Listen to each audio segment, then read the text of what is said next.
அஸ்ஸலாமு அலைக்கும் வரஹ்மத்துல்லாஹி வபரகாத்துஹு.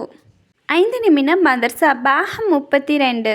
ஃப்ரெண்ட்ஸ், வீடியோக்குள்ளே போகிறதுக்கு முன்னாடி சேனலை சப்ஸ்கிரைப் பண்ணாதவங்க சப்ஸ்கிரைப் பண்ணுங்கள். அதே மாதிரி வீடியோக்கு லைக் போடுங்க.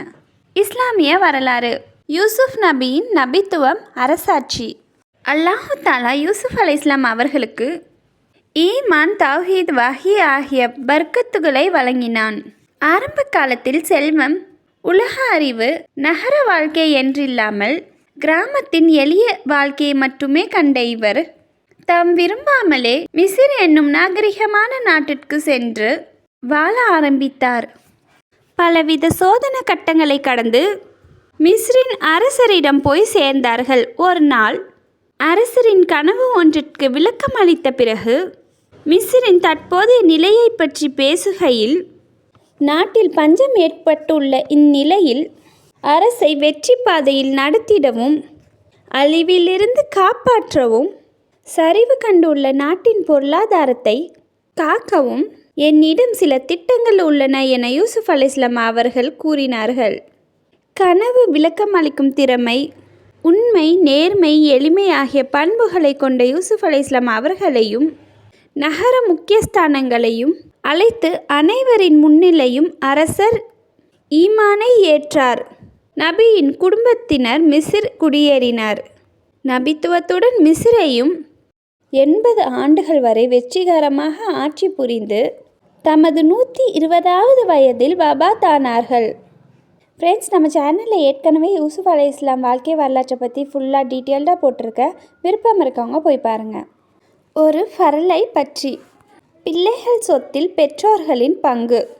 குர்ஆனில் அல்லாஹு தாலா கூறுகிறான், தாய் தந்தை ஒவ்வொருவருக்கும் மரணித்தவரின் சொத்தில் அவருக்கு பிள்ளைகள் இருந்தால் பெற்றோருக்கு 6இல் 1 பங்கு உண்டு.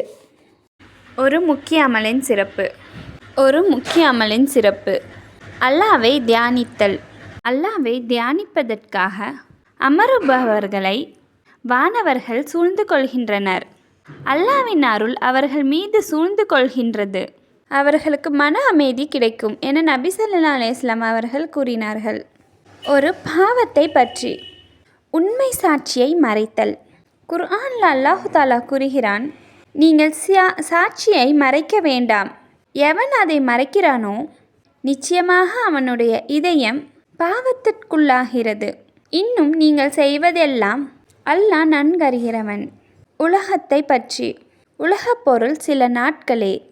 குர்ஆனில் அல்லாஹு தாலா கூறுகிறான், இவ்வுலக இன்பம் அற்பமானது, மறு உலக இன்பம் அல்லாஹ்வை அஞ்சியோருக்கு மேலானது. நீங்கள் எவ்வளவும் அநியாயம் செய்யப்பட மாட்டீர்கள். மறுமையை பற்றி. சுவனத்தின் கட்டடம். சுவனத்து கட்டிடத்தின் ஒரு செங்கல் வெள்ளியாகவும் மற்றொன்று தங்கமாகவும் இருக்கும்.